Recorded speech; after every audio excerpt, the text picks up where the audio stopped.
Light from the Word, a study of the Holy Scriptures through Reformed and New Covenant Biblical Theology perspective. May this help you in your Christian life. Magandang hapon po. Ito po ay Black Saturday at minarapat ko muna kahapon na tumigil at marami namang mga simbahan, lokal na kongregasyon na tatalakay sa 7 last words. Ngayong itong yung pinakadulo ay hindi na siya mensahe talaga, kundi santok tungkol sa mga violations on the trials of the Lord Jesus Christ. So I think it's pang-pitong mensahe, pang-anim, whichever, at ito ang didiscuss natin ngayon. The final week of the Lord Jesus Christ, as recorded in the Gospel, does not climax in a grand coronation, kundi sa isang paglilitis.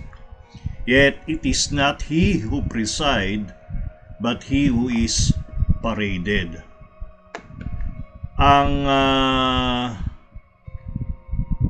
hukom ng sanlibutan ay tahimik sa gitna ng maling mga paratang. Sa pamamagitan ng kanyang katahimikan, nahayag ang kalikuan ng tao at ang biyaya ng Diyos.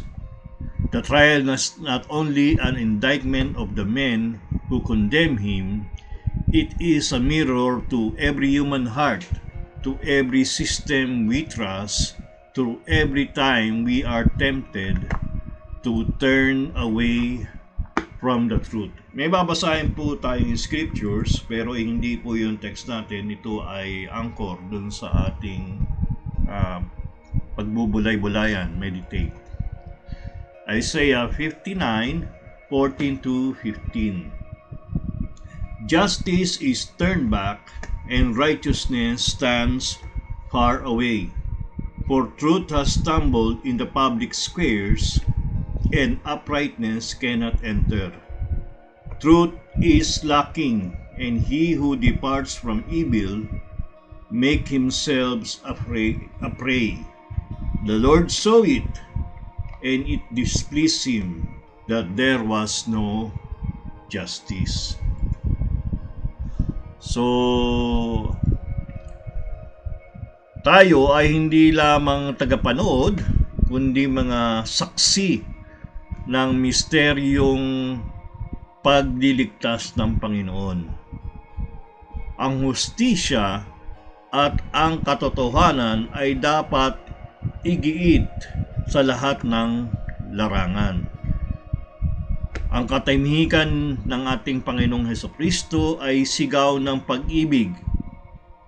Ang hari ay itinampok hindi sa trono, kundi sa krus. Ang una po ay a trial in the night, the shadows of injustice. Ang anchor text natin ay Isaiah 59:9-11.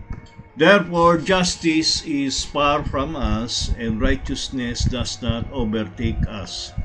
We hope for light, and behold darkness, and for brightness, but we walk in gloom. We grope for the wall like the blind. We grope like those who have no eyes. We stumble at noon as in the twilight. Among those in full vigor, we are like dead men. We all growl like bears. We moan and moan like dogs. We hope for justice, but there is none. For salvation, but it is far from us. Yung mga nag-rise na tyrannies in the 20th century, darkness has always been a weapon to them. Okay? Hitler's early concentrated camps operated in secrecy. Hindi nga nalaman ng US o Allied Nation na ganong kalaki pala ang ginagawang final solution ni Hitler. Dahil tinatago niya at ang mga papeles, kung hindi lang na rescue, ay unti-unting nabura o naputol sa kadiliman. Stalin's midnight arrest, silence dissent before dawn. Like the Sanhedrin, they used the cover of night not for justice but for control. So meron pong mga violation na ginawa. Summary muna. Una, litis sa gabi. Ito ay labag sa Mishnah. Mishnah is part of the Talmud, which is oral law. Sanhedrin chapter 4 verse 1. Tapos yung hatol ay agad-agad, hindi hinintay ang susunod na araw. Nakikita rin sa Sanhedrin 5 verse 5. So nasa loob din niya ng Mishnah, nasa loob ng Talmud. Tapos pribadong lugar sa bahay ni Caiaphas, hindi mismo sa templo. So sinabi yan sa Lucas 22 verse 54. Tapos sa panahon ng pista, on the same week, ito ay bawal sa Paskwa, hindi dapat nangyari. Sanhedrin 4:1-2. So yan ay mga references. Una ay the trial was held at night. Jewish law forbade capital trials at night. At na-mention na natin yung reference. Why it matters? Justice was to be done in the light of day for transparency and communal accountability. So since capital punishment yon, dapat naghintay sila ng umaga, pero ito ay binilisan sa magdamag, and it is already a violation of their own law. 2. Verdict was reached too quickly. Parang lumalabas ay walang 24 hours nga eh. In capital cases, judgment and sentencing were supposed to be on separate day. Pero yung hearing at saka yung judgment ay on the same day, less than 24 hours. A delay allowed for reflection and appeal. Makikita yan sa ating mga korte kung saan naghihintay para makapag-isip yung either your court of your peers or the mismong yung judge mismo. Why it matters? Rash decision were seen as dangerous and unjust, especially for life and death matters. Nangyayari yan sa mga diktador na mas lalo ng panahon nila Mao Zedong sa Cultural Revolution. Ngayon kahinatulan, ngayon lumabas yung witness, ngayon ka rin nahahatulan. So, mali po yun. The trials was held in private location. Trials were to be held in the hall of hewn stone in the temple with public observers. Of course, mga Hudyo lamang yung andon, pero dapat nakikita ng iba. So what happened? Jesus' hearing took place in Caiaphas' house, away from public view. This is already a violation. Kaya sa atin ay nasa korte, nasa sala ng judge, ay hiwalay yun doon sa kanyang mismong bahay o kung saan pa man. Dapat dalhin ka doon bago ka ikaw ay hatulan. Number 4, the trial was held on the eve of a festival, which is the annual Passover. Okay. Jewish law prohibited legal proceeding during festivals. Why it matters? Religious days were set aside for worship, not judicial executions. Meron talagang agenda yung Sanhedrin, yung priests at saka mga Pharisees. And lastly, justice requires transparency and patience. The Sanhedrin's secret, rash, and emotionally charged proceeding directly violated their own laws. Justice in our society suffers when processes are hidden, harried, or driven by public outrage. Yan ang nangyari po dun sa extrajudicial execution. Sa gabi, nakatago at mabilisan. It is a violation of God's law. Tandaan po natin, it is a violation of God's law. Kaya kung po tayo ay Kristiyano, we should be in the side of angels, hindi po of the signs of devils. In our personal decision, rushing to judgment often causes harm. Yan, especially kung ikaw ay tatay, na-open ka ng iyong anak, sasabihin mo agad, hindi na kita anak. Kaya mali po talaga yung bagay niyo, kaya nagtitimpi po dapat tayo. God's justice is not reactive. It is righteous, timely, and rooted in truth. The Sanhedrin, the very body meant to uphold righteousness, operated under the veil of secrecy. It reminds us that the tragedy of sin is not merely in the deed, but in the deliberate rejection of divine light.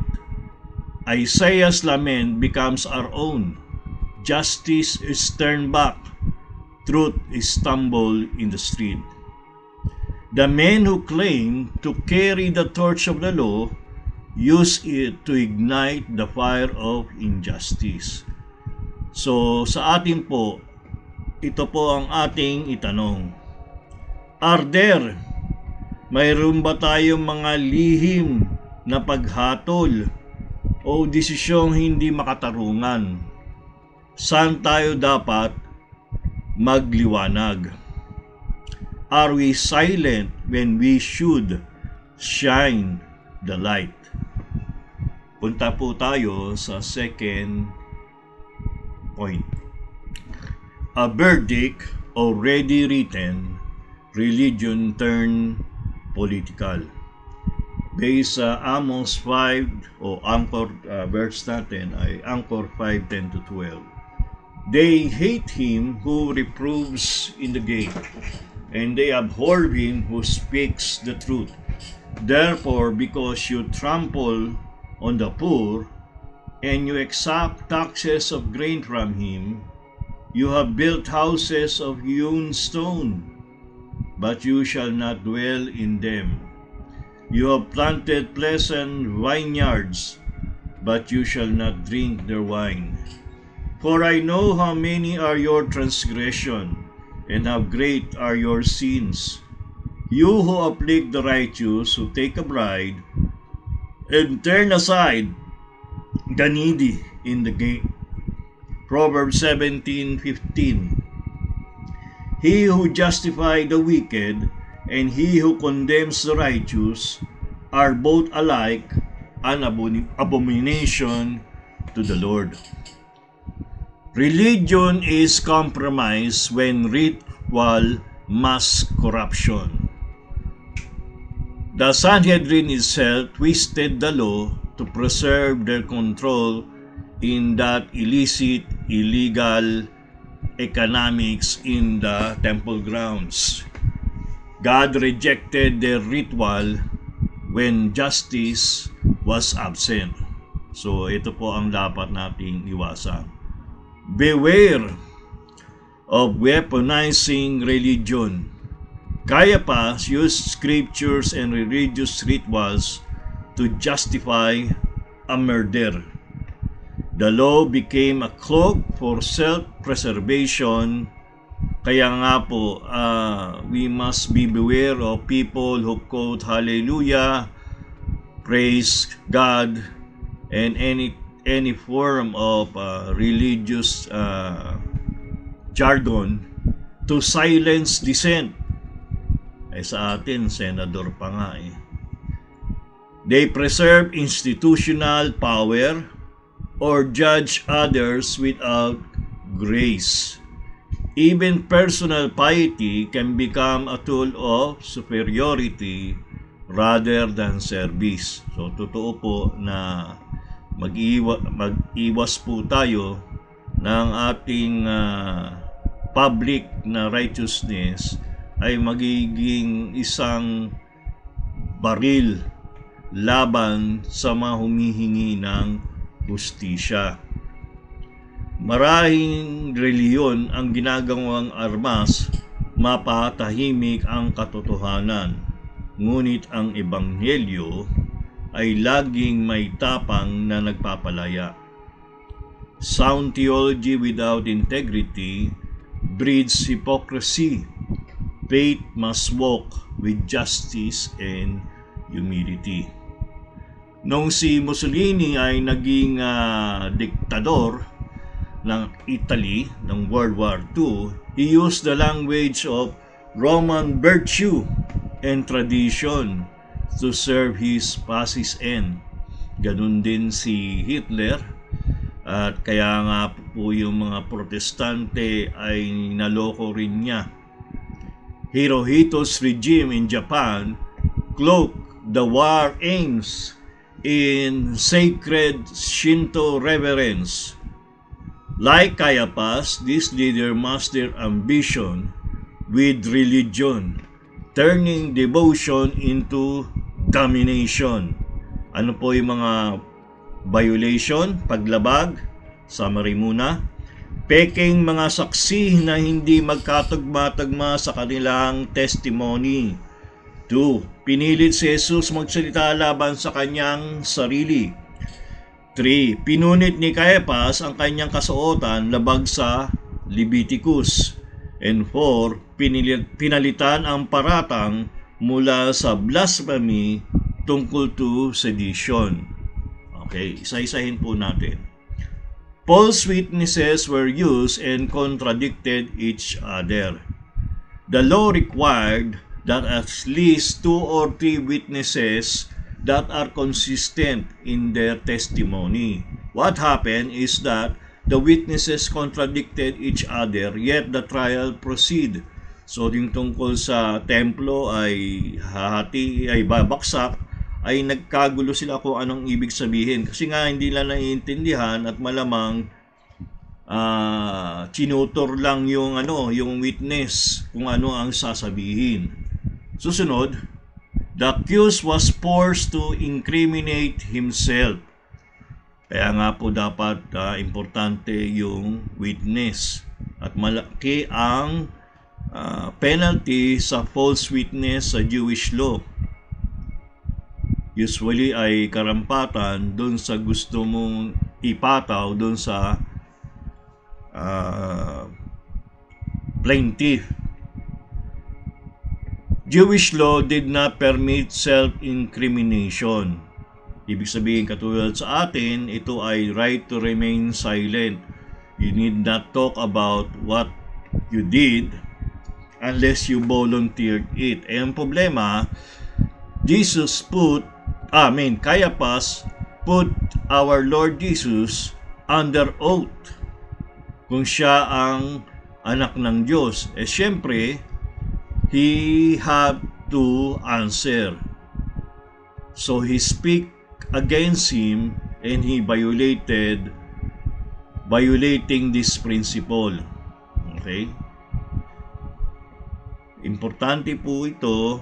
Kaya nga po ay ayaw natin nagkakaroon ng torture para lang magsalita. There are exception pero not in a trial. Pangatlo, the high priest tore his garment. High priests were forbidden to tear their garments based on Leviticus 21:10. Dahil yung sinisimbolo nun ay siya mismo as a representative of Israel and before God, his mediator. So pag sinira niya yung kanyang garment, sinasabi niya nasira na rin yung covenant between them. It was later to be proved na ganun nga nangyari, pero dapat hindi siya ang gumawa nun. Kasi yung mismong veil ng templo, ng Holy of Holies, nung namatay si Jesus ay nasira. Caiaphas saw this robe as a gesture of righteous indignation. Pero ito ay theatrics lang niya para ma-convince niya yung ibang miyembro ng Sanhedrin. Tapos, importante din to na yung pang-apat, charges were changed mid-trial. So, dapat sa simula pa lang, alam mo na kung ano ang kaso laban sa'yo. But the problem is, sa Sanhedrin, ito ay blasphemy. Pero nung they were brought up to Pilate, it was tailored to be sedition against Caesar, which is now different. Kasi sinisigurado lang nila na mapatay si Jesus. Miski baguhin nila ang akusasyon sa Panginoong Jesus. When the moral framework of society unravels, religion is quickly politicized and justice become arbitrary. The trial of Jesus was not a hearing. It was already a sentence already spoken, dressed in the robe of false holiness. Sa atin, tanungin po natin ito. Ginagamit po ba natin ang pananampalataya para sa kapangyarihan o para maglingkod sa ating kapwa? Ang ating mga ritual ba ay lumalayo sa katwiran o lumalapit sa katotohanan? Do we honor God in our churches while harming others outside? The third point po ay punta tayo. Power without integrity, Pilate and the politics of cowardice. Text po natin, ang core text ay Isaiah 59:14. Justice is turned back and righteousness stands far away. For truth has stumbled in the public squares and uprightness cannot enter. Pilate indecision echoes in the passive compliance of bureaucrats under tyrants. Ganito po yung nangyari sa Nuremberg trial kung saan ang mga general, admiral ng Wehrmacht ni Hitler, it revealed how many followed evil not with malice but with cowardly obedience. Alam nila ang totoo, ngunit sila'y tumahimik. They like Pilate knew but did not act, and history judged them for it. So yung iba, hindi lang maging excuse, kaya sila ay natulan din mahang. Yung iba, hindi na maghang, nag-take na lang ng cyanide pill. Truth must never be sacrificed for expedience. Si Pilate knew the truth. He confessed it multiple times. Sabi niya, I find no guilt in him. But he chose political safety over moral responsibility. Ayaw niya makusahan ng Sanhedrin na pumapabor siya sa isang Jewish king, Messiah. At baka mamaya pauwiin siya ni Caesar at itapon, or worse, papatay. Today, we are often tempted to silence truth to maintain peace at our home, our office, at our work, in the public square, in governments, in the marketplace, or approval online. In legal system, truth is sometimes negotiated, rebranded, or delayed for political gain or public image. Hindi naman po yung delay yung process ng hustisya. binibigyan ng time nag-prepare ang defendant at saka prosecutor. So what is the wisdom in this? Truth doesn't need majority approval. It needs conviction and courage. So ano yung mga paglabag? Multiple declarations of innocence without release. Dapat pinalabas na o tinanggal ang posas kay Jesus. The problem is, this is the heart of miscarried justice. Instead, naging bargaining pa. Barabbas, a criminal, was released. Jesus, the innocent, was condemned. The law was used to reverse righteousness, and this is the sin of Pilate. So, ano po ang dapat nating isipin? Do we sometimes support the wrong side because it benefits us at that time?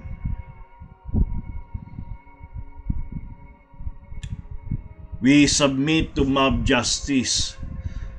At nung tinatawag na si Barabbas at sinabi sa kanya ng mga tao, you are not a friend of Jesus, of Caesar, kundi nyo palalayain si Barabbas at i-execute ang Panginoong Jesus.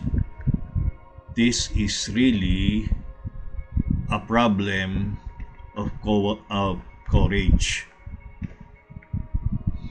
Public truth, if not rooted in divine revelation, will fall to the sway of public pressure. Pilate, though knowing the truth, asked the question, what is truth? Na-mention natin sa message natin last time, and then refused to wait for the answer who stood before him. Then suddenly Pilate washed his hand, but he cannot wash his conscience. Are we silent in our conviction to maintain false peace with the crowd? Do we value truth more than convenience, Christ more than Caesar? We will be ending at our fourth point. God's sovereignty in the face of injustice. Though every legal principle was violated, God's redemptive, ibig sabihin po ay procedural at saka yung mismong content ng justice. God's redemptive plan was being fulfilled. It would remind us that God does not override history. He redeems it. The cross was not a detour of injustice. It was the avenue of mercy. Silence is not always compromise. Sometimes, in the case of our Lord Jesus Christ, it is power. Ang katahimikan ni Jesus ay tila kahinaan, ngunit ito ay kapangyarihan. Habang binabasag ang batas ng tao, itinatayo naman ng Diyos ang kanyang kaligtasan. Sa paghatol kay Jesus, ang daigdig ay nahatulan. Today, in our world that demands constant reaction, silent integrity can speak louder than endless debates. I can learn from that in our interaction in the social media, in our work, even in our churches. In personal conflict, silence rooted in truth may be the wisest reply. Sometimes, restraint reveals more power than resistance. Silence can be holy ground. So, hindi naman po sinasabi na palagi tayo magsalita at mang-away. Mamili tayo ng panahon kung saan tayo magsasalita. God's justice will prevail even through injustice. Though injustice reign in this point sa trial ng ating Panginoong Jesus, God used it for salvation. The cross is the place where injustice met mercy. Jesus was condemned unjustly, but through that miscarriage of justice, our justification, pagiging katwiran, was secured by the Lord Jesus.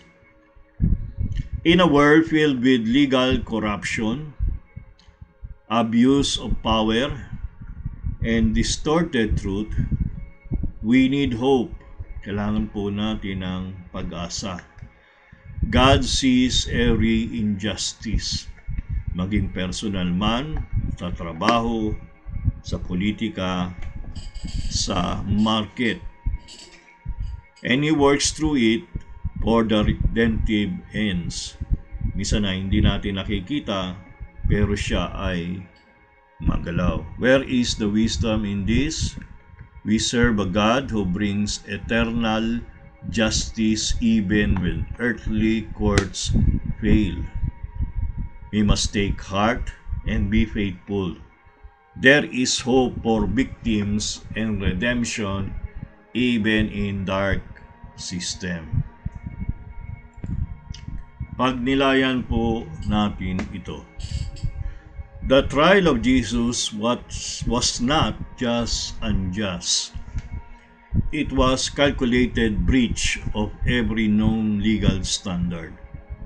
The very men sworn to uphold the law, Sanhedrin, the Sadducees, and the Pharisees, broke it to condemn the lawgiver in flesh. This make his silence all the more majestic, and their actions all pathetic. He submitted to lawlessness that we might be declared righteous, lawful, abiding citizens of the heavenly kingdom. Speak truth even when it costs. Practice justice in all areas of our life. Trust God, final judgment, and righteous rule will happen in the end. So, kausapin po natin ang ating sarili at itanong natin ang mga bagay na ito. Saan ko pinili ang kaginhawaan kaysa sa katotohanan? Pangalawa, ginagamit ko ba ang pananampalataya bilang pagtatakip sa sarili o pagsisilbi sa mga tao, kapwa-tao? Ang pangatlo, tumitindig ba ako para sa tama kahit hindi ito tanggap ng iba? O ako'y tumatahimik na lang? Pangapat, binabago ba ng krus ang pananaw ko sa hustisya? Does it transform how I trust God's sovereignty in the dark season of our life? The greatest miscarriage of justice was not a failure of law, but a revelation of love. In condemning Christ, the courts of man were judged by the throne of heaven. Yet from this injustice flow the fountains of grace. Let us not forget, the judge was judged so that the guilty might go free. The courtroom of condemnation became the corridor of redemption. He stood in the halls of the powers that be, silent and scarred and sovereign still. While the world spun lies and priests played judge, the Lamb bore the Father's will. Truth wore no armor, bore no sword, just a robe stained with grief and grace. The innocent one did not defend, he looked straight through each face, O Pilate, O Herod, O Caiaphas within. Shall I still crown myself king, or let this Nazarene reign over me? Though he rules from a cross, not a throne or ring. This day the judge was judged for me, that mercy case might win, and heaven's court forever sealed. Not guilty, though guilty I've been. Tayo po'y manalangin. Panginoong Jesus, aming Ama, aming hukom at tagapagligtas, narito kami sa iyong harapan, nagpapakumbaba sa iyong presensya. Kayo po na tahimik na tumanggap ng maling hatol ay naging boses ng katotohanan at grasya sa amin. Patawarin niyo kami kung kami naging katulad ni Caiaphas. Pinagtanggol ang relihiyon ngunit hindi ang katwiran. Tulad ni Herodes na natuwa ngunit di naniwala, tulad ni Pilato na alaman tama ngunit walang tapang. Pagarian niyo kami inyong katotohanan, palitan ang aming takot ng pananampalataya, ang aming katahimikan ng kabutihang loob, at ang aming kasalanan ng iyong katarungan. Sa pangalan ni Jesus, aming Hari at Hukom. Amen at Amen. Please don't forget, subscribe.